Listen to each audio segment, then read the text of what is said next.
Subscribe करें और bell दबाएं ताकि कोई खबर रह न जाए।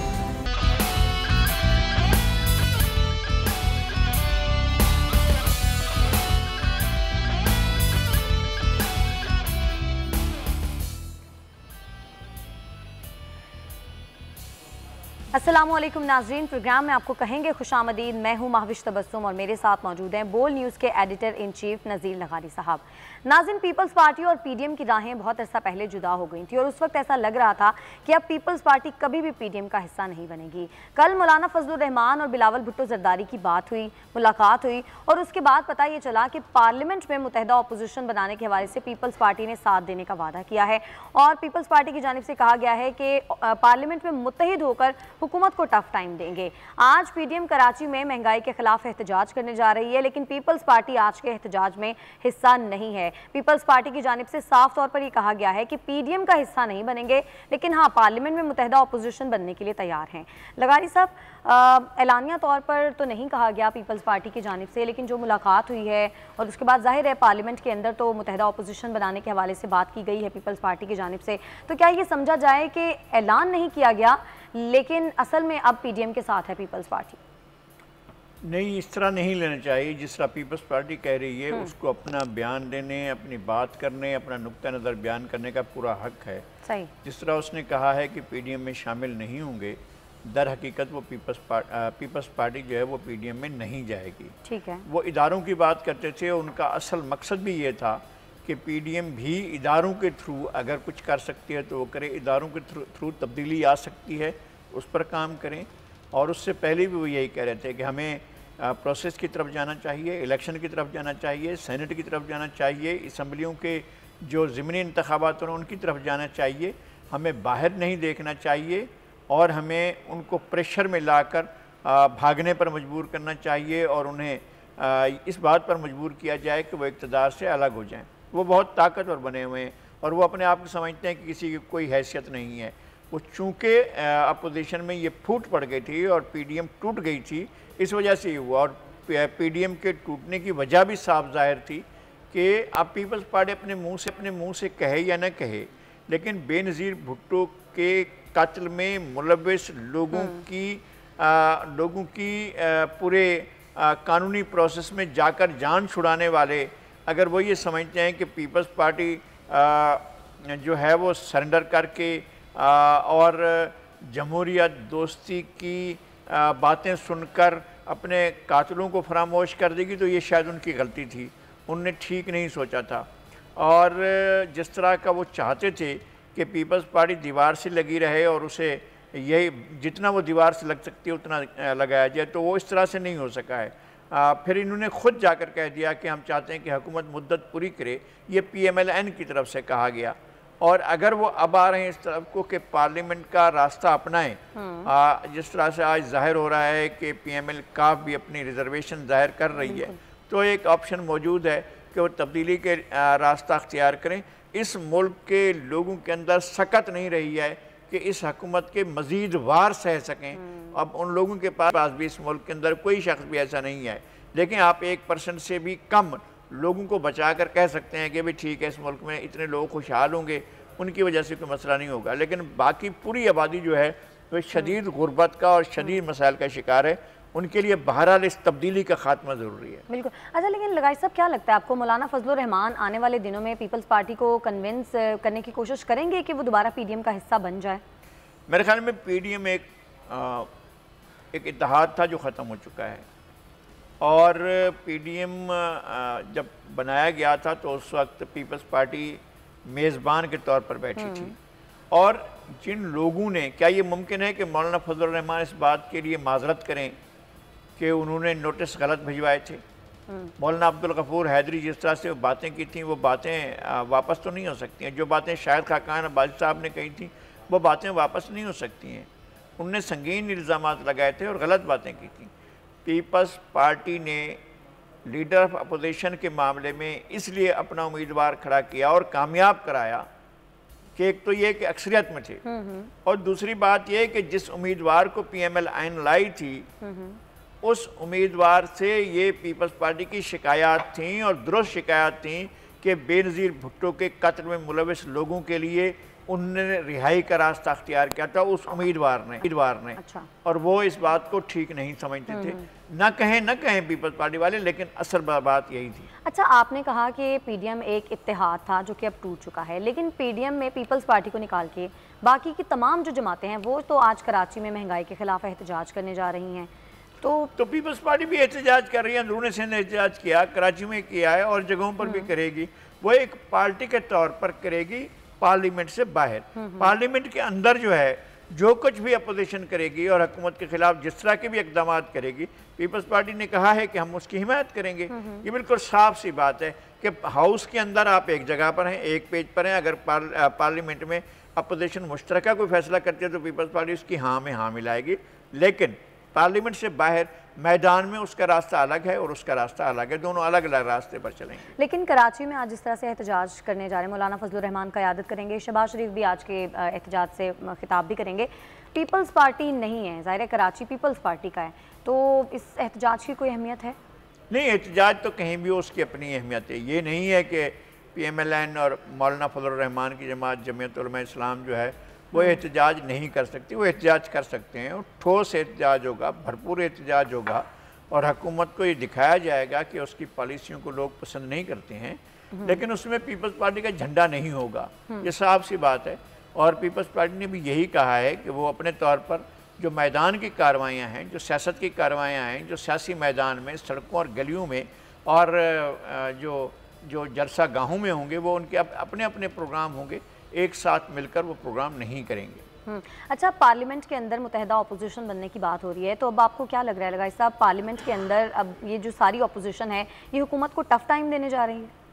नहीं, तो अपोजिशन तो पहले ही मुत्तहद है। अब ऐसा नहीं है कि अपोजिशन में कोई दरारें हों या कोई शगाफ हो। अपोजिशन में दोनों सब जमातों ने मिलकर हुकूमत को, यानी अभी जो हुकूमत फरार का रास्ता अख्तियार कर गई है और पार्लियामेंट के बुलाए हुए इजलास को मुलतवी किया है, वो तो अपोजिशन के इत्तेहाद की वजह से हुआ। 2 मरतबा ऐसा हुआ है कि वो बिल पास नहीं करा सके, ना हुकूमत का बिल पास हो नहीं सका, और जो अब मुस्लिम लीग ने बिल पेश किया वो पास हो गया, तो करारदाद पेश की वो पास हो गई। मैं ये कह रहा हूँ कि अपोजिशन वहाँ मुत्तहद है हाउस के अंदर, हाउस के बाहर सब पार्टियाँ अपने अपने तौर पर, या PDM अपने तौर पर, पीपल्स पार्टी अपने तौर पर, ANP अपने तौर पर, सारे के सारे जो हैं वो इत्तेहादी एक साथ नहीं हैं, अलग अलग हैं, और उस अलग अलग होने की भी वजूहात मौजूद हैं। लगाई साहब, अपोजिशन मुत्तहिद हो गई है, हुकूमत के जो इत्तेहादी हैं वो हुकूमत से नाराज़ हैं, तो अब आने वाले दिनों में हुकूमत के लिए क्या मुश्किलात देख रहे हैं? मेरे ख्याल में हुकूमत ने रियलाइज़ नहीं किया है और वो अभी भी उसी सेफ हेवन पोजीशन में अपने आप को रखना चाहते हैं कि वो महफूज हैं। मेरे ख्याल में अब वो महफूज नहीं हैं। PML काफ ने अपनी रिजर्वेशन का इजहार किया है। MQM ने कहा था कि भी हम कानून साजी के अमल में हिस्सा नहीं लेंगे। अच्छा, अगर MQM और PMLQ और अपना अख्तर मेंगल ये फैसला करते हैं कि हमने हुकूमत के साथ नहीं जाना, तो हुकूमत की तो अददी अक्सरियत ही पूरी नहीं होती है। फिर बाकी तो आइनी तरामीम तो एक जगह रही, ये कानून साजी भी नहीं कर सकते, आगे कानून के प्रोसेस में जा नहीं सकते हैं। बहुत मुश्किलात का शिकार है हुकूमत, और ऐसी पोजीशन आ सकती है, या तो फिर वज़ीर आज़म को एतमाद का वोट लेना पड़े, या फिर ये कि वज़ीर आज़म के खिलाफ अदम एतमाद की तहरीक है। अच्छा। अब रास्ता कौन सा अख्तियार किया जाता है? जिस तरह से कह रहे हैं, अगर अपोजिशन मिलकर साबिक वज़ीर आला जनाब परवेज़ इलाही साहब को, जो स्पीकर हैं पंजाब असम्बली के, उनको अगर मुत्तफ़िका उम्मीदवार मानते हैं, तो अगर नहीं मानते भी हैं तो इसरार नहीं करेंगे, आप कोई किसी और को उम्मीदवार बनाएं, तो इनके खिलाफ तारीख अदम एतमाद तो पास हो सकती है। इस तरह से सरदार उस्मान बुज़दार चले जाएंगे। इसी तरह से मरकज़ में अरकान असम्बली पहले ही बता चुके हैं कि वो हुकूमत के साथ नहीं है, इसलिए कि गिलानी साहब तो असम्बली से ही मुंतखब होकर आए थे ना, और सरकारी उम्मीदवार हार गए थे। तो वहाँ ये पोजीशन है, और मज़ीद ये पोजीशन आगे बढ़ सकती है, इसलिए कि वहाँ के नाराज़ अरकान ने नहीं साथ दिया था। अभी नाराज़ अरकान जो हैं, जो जहांगीर तरीन साहब के साथ थे, वो तो बहुत बड़ी तादाद में वो उनके साथ, और वैसे भी बहुत से अरकान, इलेक्शन करीब आ रहा है, वो वहाँ से उड़ना चाहते हैं। मैं कहता हूँ एक बड़ी तादाद PTI से अलग होकर अपनी नई राहों की तलाश में है, नए आशियाने तलाश कर रही है, नए घोंसले तलाश कर रही है। खटक साहब के भाई भी तो पीपल्स पार्टी ज्वाइन करने जा रहे हैं। नहीं, परवेज़ खटक के भाई तो भाई ही हैं, अब देखें कि परवेज़ खटक साहब कितने अरसे तक और चलते हैं। उन्होंने तो कई मरतबा कह चुका है कि हम हल्ला चुके हैं तो हटा भी सकते हैं। उनने बहुत सी बातें और भी कही हुई हैं। ये बहरहाल भाई या ये ख़ानदान पीपल्स पार्टी से उस तरफ को गया था पीटीआई में, लेकिन पीटीआई का साथ छोड़ देते हैं हम परवेज़ खटक साहब को। बहुत से लोग, मुझे ज़ाती तौर पर मालूम है कि बहुत से लोग परवाज़ के लिए अपने परों को हिम्मत दे रहे हैं और वहाँ से उड़ने वाले हैं। लगाई साहब, बलूचिस्तान में जो कुछ हुआ था, क्या हुकूमत ने उससे भी कुछ नहीं सीखा? क्योंकि वहाँ पे भी वज़ीर आला बलूचिस्तान, जो पुराने साबिक वज़ीर आला बलूचिस्तान थे, वो काफ़ी कॉन्फिडेंट थे। तो क्या हुकूमत भी अब उसी कॉन्फिडेंस का मुजाहरा कर रही है? मेरे ख्याल में उससे भी कहीं बढ़कर। अच्छा। और वो समझ रही है। और उसके बाद यार इतनी कयामत ढा देते हैं कि आटा कहाँ पहुँच जाता है, चीनी कहाँ पहुँच जाती है, और फिर भी कहते हैं ये हमारी हुकूमत मजबूत है, हमारी हुकूमत को कोई ख़तरा नहीं। यार आपने लोगों के लिए क्या किया है सवाए कयामत ढाने के, लोगों की खाल उतारने के सिवा, वो भी आलमी फरमाइशों पर। आपने अपनी इकनॉमी को मजबूत नहीं किया। आपके मैनेजर सारे फेल हो गए। जो इन्होंने मुआशी मैनेजर बुलाए थे, जो इन्होंने मालियाती मैनेजर बुलाए थे, और भी दीगर शोबों में बहुत से मैनेजर बुलाए गए, सारे मैनेजरों की जो वो है अहलियत ज़ाहिर हो गई है, सब फेल हुआ रहा है। आपके पास तो अब जान छुड़ाने के भी वो नहीं है रास्ता। आपने एक को गवर्नर स्टेट बैंक बना दिया, आप उस तक को नहीं फेस कर पा रहे हैं। वो जिस तरह से आलमी मालियाती इदारों के मफाद के लिए काम कर रहे हैं और मुल्क को चूना लगा रहे हैं, उसको तो कोई देख ही नहीं रहा है। और मुल्क कहाँ पहुँच चुका है। अगर आप मालियाती तौर पर आज़ाद नहीं हैं, खुद मुख्तार नहीं हैं, तो फिर आप सियासी तौर पर भी और दीगर तमाम अवामिल में भी आप खुद मुख्तार नहीं हैं। आपने अपनी खुद मुख्तारी IMF के गवर्नर के हाथों जो है वो रियल जो हुक्मरान है, वो तो स्टेट बैंक का गवर्नर है, और वो किसी चीज़ को नहीं देख रहा है। उसने सिर्फ IMF के मफाद को पेश नज़र रखना है। पाकिस्तान से उसका कोई वास्ता नहीं है। वैसे पेट्रोल सस्ता होने की लगाई सब बातें हो रही हैं, क्योंकि आलमी मार्केट में भी पेट्रोल सस्ता हो रहा है। और आलमी मार्केट में हो रहा है, ये आपको पीनट देंगे, पीनट मूंगफली के 2 दाने आपके हाथ में थमाएंगे, देखेंगे, कहेंगे कि जनाब हमने कम कर दिया। सही। चलिए लगाई साहब, अब एक और अहम मामले की बात कर लेते हैं। सुप्रीम कोर्ट कराची रजिस्ट्री ने तिजोरी हाइट्स केस का तहरीरी हुक्मनामा जारी किया है। कहा गया है कि हफ्तों में पूरी जो तिजोरी हाइट्स है उसको गिराई जाए और उसका मलबा भी उठाया जाए। साथ साथ ये भी कहा है कि जो लोग हैं उनकी जो भी पैसे वगैरह हैं वो भी क्लियर करवाए जाएँ। लेकिन लगाई साहब, अदालत तो ज़ाहिर हुक्म सुना देती है, अदालत का हुक्म सर आंखों पर, लेकिन जो लोग जिन्होंने ख़रीदा होता है, वहाँ पर ज़ाहिर ज़मीन खरीदी होती है या कोई भी अपार्टमेंट वगैरह, वो बड़ी मुश्किलात का शिकार हो जाते हैं। नस्ला टावर वाली एग्जाम्पल अभी हमारे सामने है। अब एक और अहम मामला सामने आ गया। एक तो ये है कि पाकिस्तान के अंदर कवानीन के मुताबिक कितनी इमारतें बनी हुई हैं, ये फैसला कर लिया जाए। कराची से करना है, कराची को बिल्डोज करना है, तो यहाँ से शुरू कर चुके हैं। और आप आगे जाएं लाहौर में और रावलपिंडी में और इस्लामाबाद में और पेशावर में और क्वेटा में और फैसलाबाद में और मुल्तान में, जहाँ जहाँ आप चाहें बिल्डोज़र साथ लें, फेरते चले जाएं। आपके लिए क्या है? अमली तौर पर तो इस हुकूमत ने मुल्क के अंदर आते ही तबाही की बुनियाद रख दी थी। लोगों के छोटे छोटे झोंपड़े, छोटे छोटे कच्चे घर बने हुए थे, सबको बिल्डोज कर दिया। बड़े लोगों की तरफ इनकी आंखें भी नहीं उठती हैं। अलीम खान की पूरी सोसाइटी के बारे में फ़ैसला आ गया था, कहाँ है वो फ़ैसला, किधर है? हवा में उड़ गया। आप करते रहें इस तरह से फैसले। और देखें, बहुत बड़े सवाल उठ रहे हैं जो हमारी हैसियत और हमारे कदो कामत से कहीं बुलंदतर हैं। जो आसमान को छूने वाले सवालात हैं वो अब तक हवा में लहरा रहे हैं, लरज रहे हैं। क्या ज़रूरी है कि लोग अपना बाख्तियार लोगों के चले जाने के बाद चीखो पुकार करें? और ये क्या ज़रूरी है कि चीज़ें इसी तरह से ही चलती रहें जिस तरह से हुकूमत चलाना चाह रही है? इसमें तो क्या ज़रूरी है कि मलका-ए मुअज़्ज़मा मोहतरमा एलिज़ाबेथ साहिबा को खुश करने के लिए कराची का पुराना नक्शा बहाल कर दिया जाए और वो आएँ और कहें कि विक्टोरिया के ज़माने में 3 लाख की आबादी थी, अब ये 2.5 करोड़ कैसे हो गए? सब आबादी को ख़त्म करो यहाँ से, हम मलका विक्टोरिया का पुराना ज़माना वापस लाना चाहते हैं। क्या ज़रूरी है कि ऐसा हो सकता है? ऐसा नहीं हो सकता है। दुनिया बहुत आगे चली गई है। यूँ आप किसी भी जगह पर आप हाथ रखें, उसकी तामीरात में कोई ना कोई गलत चीज़ हो चुकी होगी। तो अब आपने सबको गिराने का फैसला किया है या किसी एक को टारगेट करके कर रहे हैं? ये चीज़ें बहरहाल सवाल तो रहेंगे। हम उठाएं ना उठाएं, हमारे अंदर सकत हो ना हो, हमारी हिम्मत हो ना हो, लेकिन लोगों के जहनों में ये सवाल उठ रहे हैं कि क्या हो रहा है, और वो भी कराची के साथ हो रहा है। लेकिन कराची वैसे ही एक बहुत बड़े बहरान का शिकार है, उसका अंदाज़ा नहीं लगाया जा रहा है। इस शहर में मास ट्रांजिट नहीं है, इस शहर में पानी नहीं है, इस शहर में सफाई का फुकदान है, इस शहर में आपके नालियों की सफाई के दौरान आफतें आ जाती हैं और अमवात आ जाती हैं, आपके वाटर ट्रीटमेंट का मसला नहीं है, आपका गार्बेज कहीं उठाया नहीं जा रहा है। तो ये सारे मसाइल हैं, इनके हल के बजाय हम इमारतें तोड़ने पर लगे हुए हैं। ठीक है, अच्छा है, चलते चले जाएं। अच्छा, MQM की जानिब से सिंध हाई कोर्ट में एक दरख्वास्त दायर की गई है और कहा गया है कि नस्ला टावर के जो मकीन हैं उनको मुआवजा सिंध हुकूमत जो है वो अदा करे, क्योंकि वो ये कहते हैं कि सिंध बिल्डिंग कंट्रोल अथॉरिटी एक इदारा है और वो तो सिंध हुकूमत के मातहत आता है, तो जाहिर है उन्होंने इजाज़त दी ना उसको नस्ला टावर को तामीर करने की, तो अब जो लोगों का मुआवजा है वो भी सिंध हुकूमत अदा करे। पहली बात जो सिंध बिल्डिंग कंट्रोल अथॉरिटी ने उस इमारत के लिए कंप्लीशन सर्टिफिकेट जारी नहीं किया है। अच्छा, पहली बात सही है। और तामीरात जिस तरह से हुई हैं और जिस तरह की जाती रही हैं, MQM को तो कम अज़ कम उसके मामले में तो ज़्यादा बात नहीं करनी चाहिए। ये जो केस दायर किया था साबिक नाज़िम कराची नेमतुल्लाह खान ने, ज़रा उसके कंटेंट को उठाकर पढ़ लें। हम और कुछ नहीं, हमारे मेहरबान दोस्त जो हैं MQM के, वो ज़रूर देख लें कि क्या है उसके अंदर लिखा हुआ।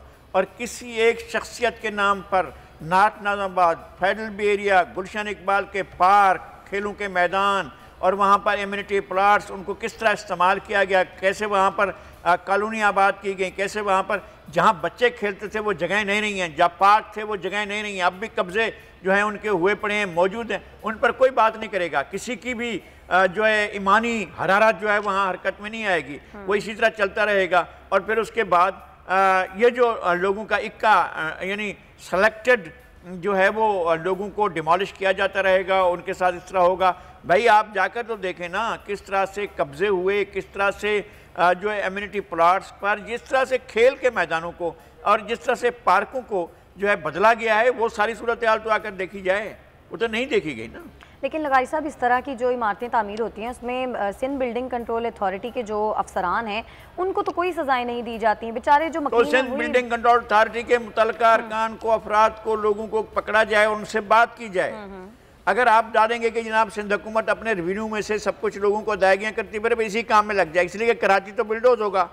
जिस तरह से ये तरीका चल रहा है, नहीं उसमें किसी मेरे अजीज़ का, रिश्तेदार का, किसी का भी कोई घर कहीं भी नहीं है, और ना मैं इस तरह की चीज़ों को बिलीव करता हूँ। लेकिन जिस तरह से लोगों के घर गिर रहे हैं उस तरह से तो फिर आपको कराची के छोड़े तरक्याती बजट, सारा बजट ही उसी में लगा दें कि जी लोगों को मुआवजे दें आप। और मुस्लिम लीग नून के दीगर रहनुमा भी मौजूद हैं और PDM के प्लेटफॉर्म पर जितनी भी जमातें मौजूद हैं उनके रहनुमा वहाँ पर मौजूद हैं और वक्तन फ़वक्तन सब अपने अपने खिताबात करेंगे। लगारी साहब, हम बात कर रहे थे तजावुज़ात के ख़िलाफ़ ऑपरेशन की और एक बड़ा अफसोसनाक वाक़या पेश आया था। तजावुज़ात के ख़िलाफ़ गुज्जर नाले पर जो ऑपरेशन हुआ तो एक खातून, उनको इतना सदमा हुआ कि वो इंतकाल कर गई। उनके जो शौहर हैं उनको भी दिल का दौरा पड़ा। अब ज़ाहिर है उनकी तो कुल जमा पूंजी वो घर था जो कि गिर गया। नहीं, देखिए ये कि तामीरात भी एक सबब होते हैं। आपका जो बाद में जो लोग सैलाब से और कुदरती आफात से अमवात का शिकार होते हैं, वो भी कोई ना कोई सबब होता है। अगर इंक्रोचमेंट दीगर अमवात का सबब बनते हैं तो वो तो सदमे से फौत हुई हैं, ज़ाहिर है उनके पास ज़िंदगी भर के लिए यही कुछ था। और जब बसाया जा रहा था तो देखा जाए कि किसका दौर था, डिप्टी कमिश्नर कौन था, पुलिस का SSP कौन था, उस इलाके का SHO कौन था, गर्दनों से पकड़ा जाए। बिल्कुल सही कि भाई ये एनक्रोचमेंट तुम्हारे ज़माने में हुई है। क्या वज़ीर आला सिंध, गवर्नर सिंध इमरान इस्माइल साहब जाकर हर गली में देख रहे हैं कि कहाँ इंक्रोचमेंट हो रही है?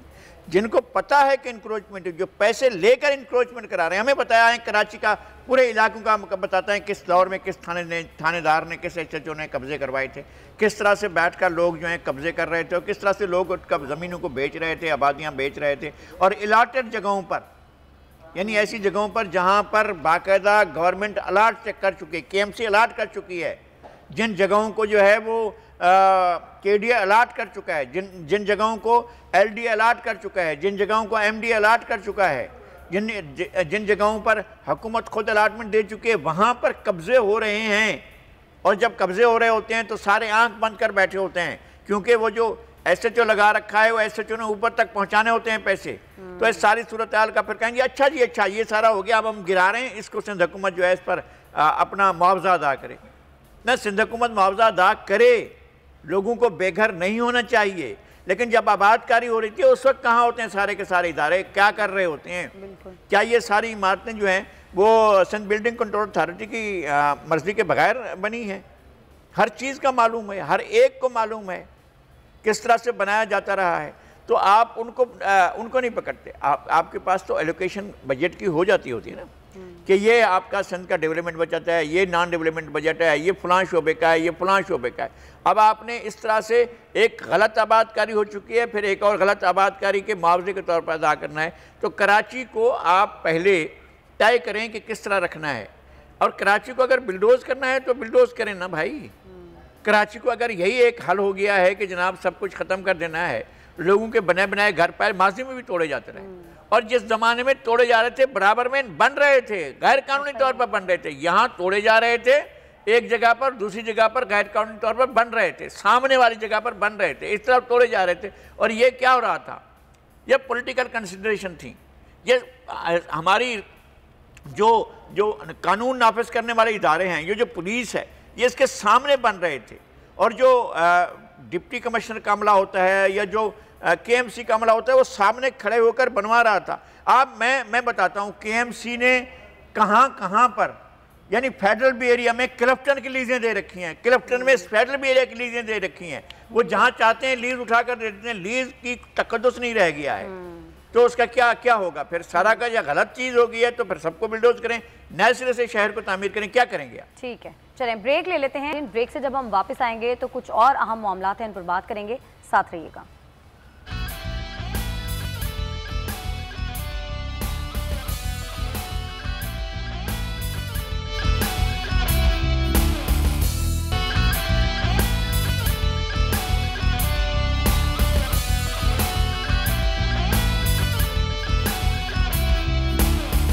वेलकम बैक नाजरीन। पाकिस्तान T20 वर्ल्ड कप के सेमीफाइनल तक पहुंचा और सेमीफाइनल में भी ऑस्ट्रेलिया के खिलाफ पाकिस्तान ने शानदार परफॉर्मेंस दी, लेकिन अनफॉर्चुनेटली पाकिस्तान जीत नहीं सका। ऑस्ट्रेलिया जीत गया और पाकिस्तान इस दौर से बाहर हो गया। हसन अली ने एक कैच छोड़ा था और वो ज़ाहिर है उस वक्त इतने क्रूशल मोमेंट्स थे कि वो जब जैसे ही उन्होंने कैच छोड़ा उसके बाद सोशल मीडिया पर भी और हर जगह उनको तनकीद का निशाना बनाना शुरू हो गए तमाम जो मीडिया सार्फिन हैं। लगाई साहब, लेकिन थोड़ा सा मार्जिन हमें देना चाहिए, क्योंकि ज़ाहिर है हसन अली ने इससे पहले चैंपियंस ट्रॉफी में बड़ा अच्छा परफॉर्म किया था 2017 में, लेकिन इस बार हसन अली उस तरह से परफॉर्म नहीं कर सके।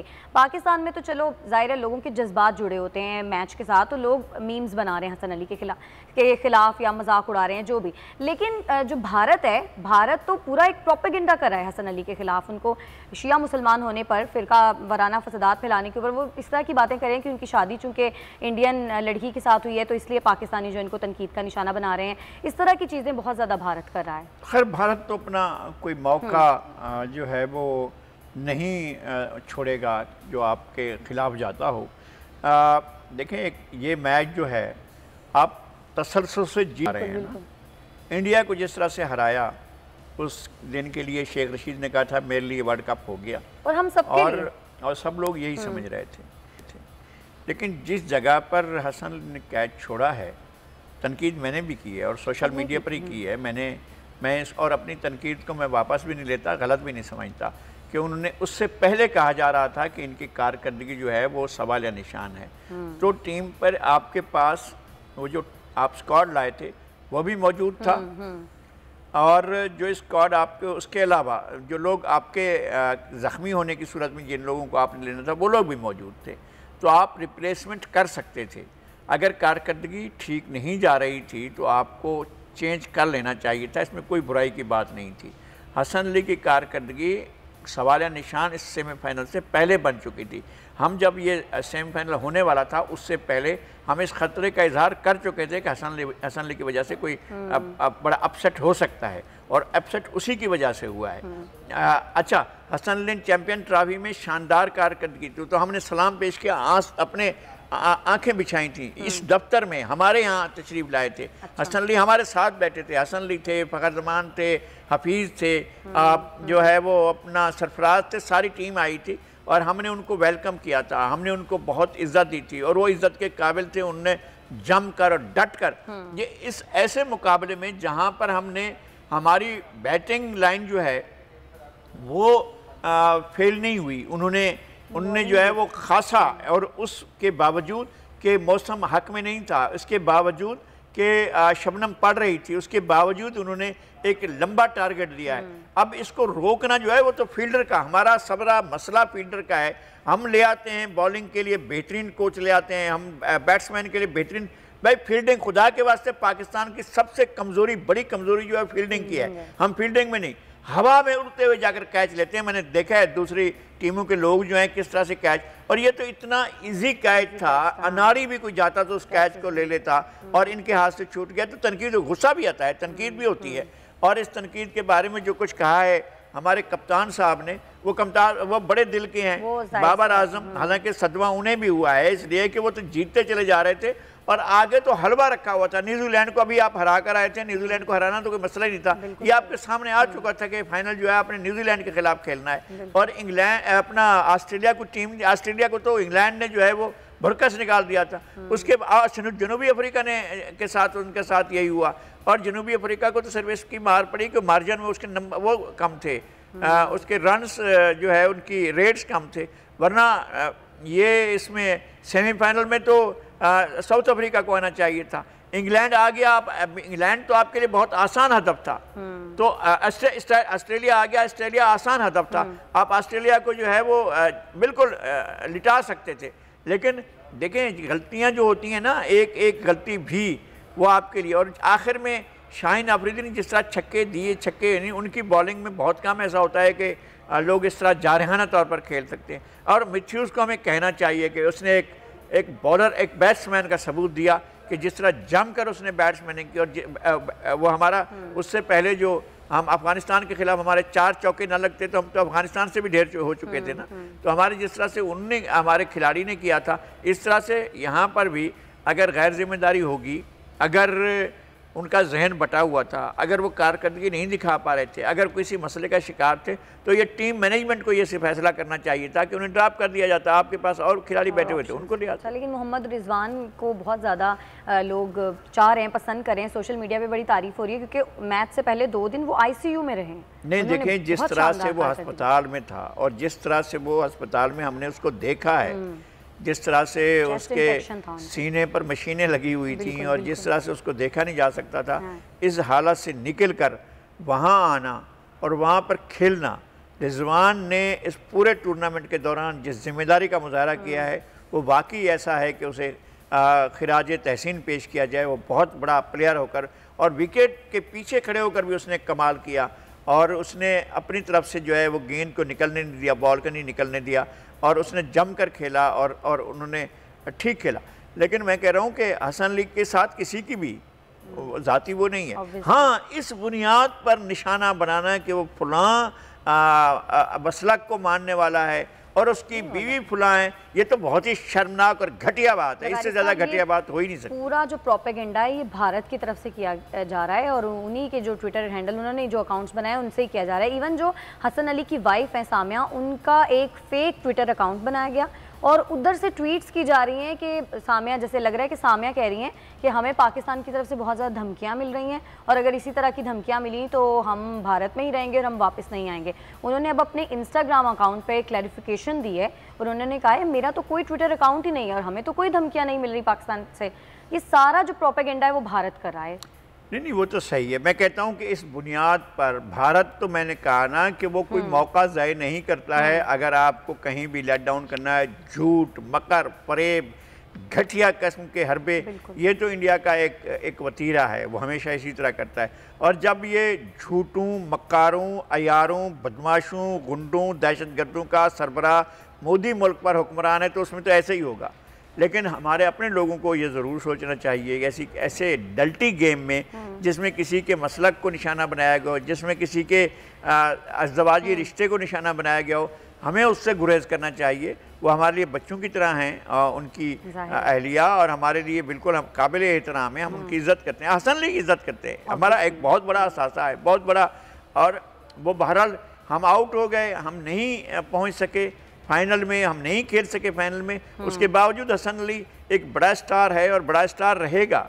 हमारा गुस्सा जाहिर था कि जब वो लगा कि जान निकल गई है, जिस तरह से उसने कैच छोड़ा, वो कैच ना छूटता तो जाहिर है पांसा पलट जाता। सबकी उन्होंने तो कैच छोड़ा था, यहाँ पर तो सबके दिलों की जो धड़कनें हैं वो छूट गई थी उस वक्त।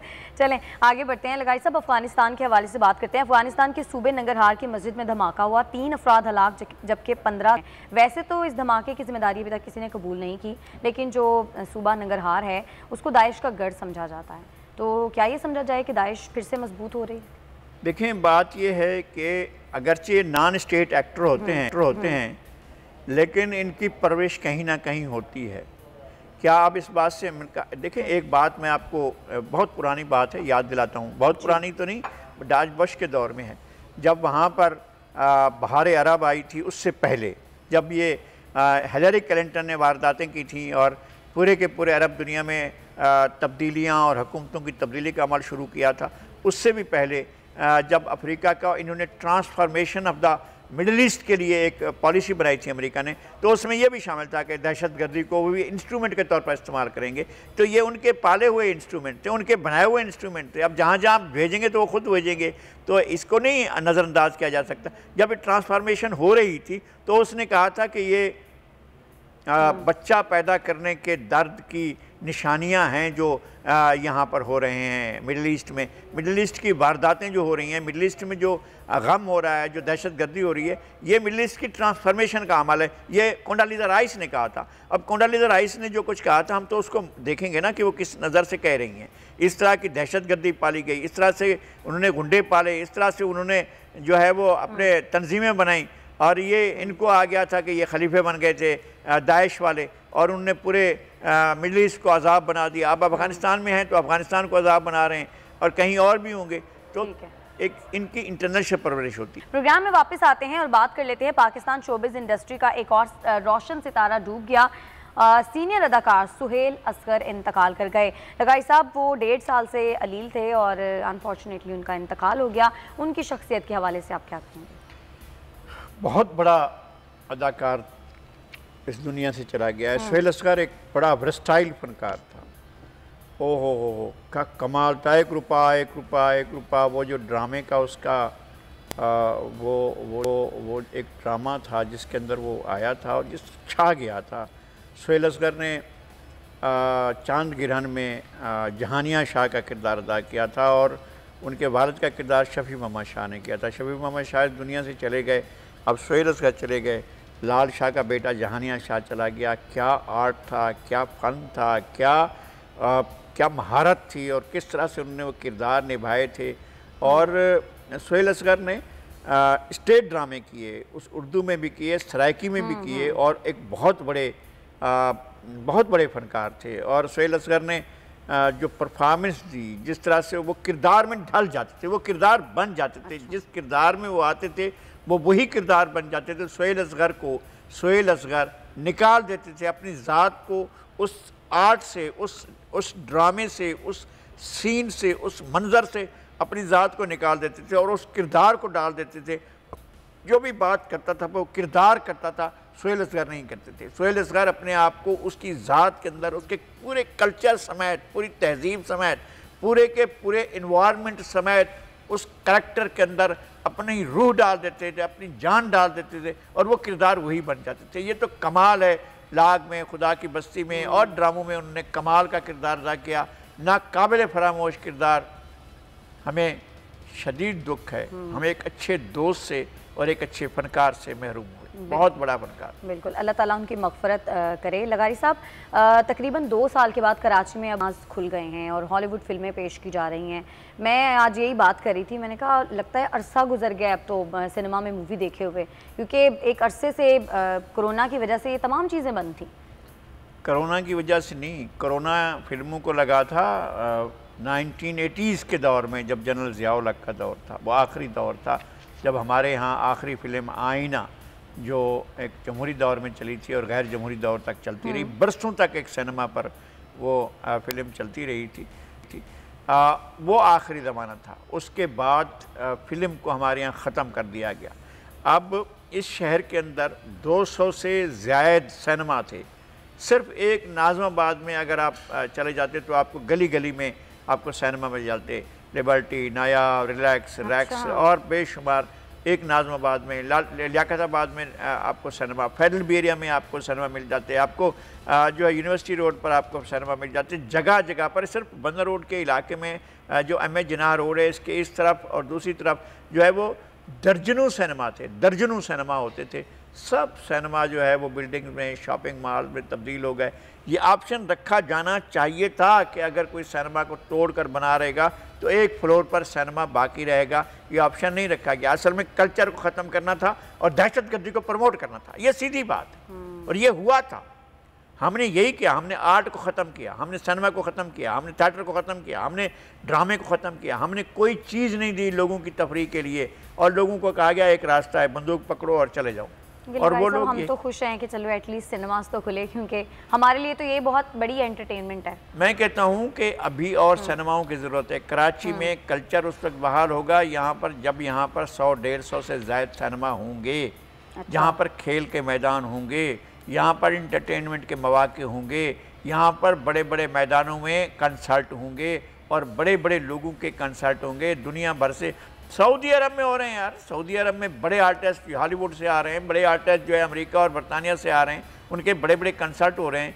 अब आप यहाँ पर जो है वो बैठे हुए हैं और आप कल्चर को प्रमोट नहीं कर रहे। कल्चर प्रमोट नहीं करेंगे तो आपका इकोनॉमी भी प्रमोट नहीं करेगी, आपकी ज़िंदगी भी प्रमोट आगे नहीं बढ़ेगी।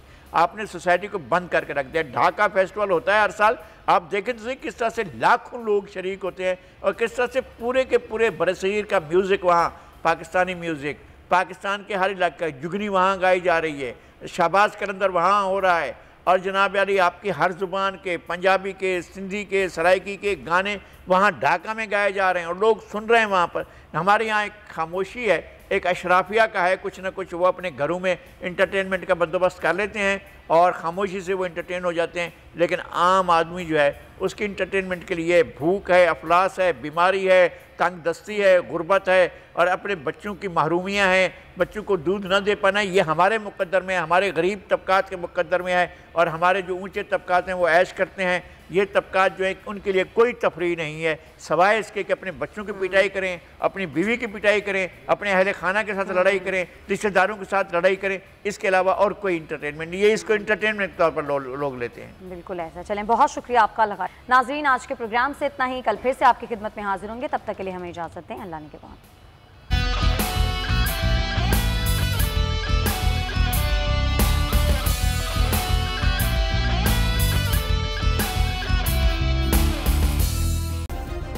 सब्सक्राइब करें और बेल दबाएं ताकि कोई खबर रह न जाए।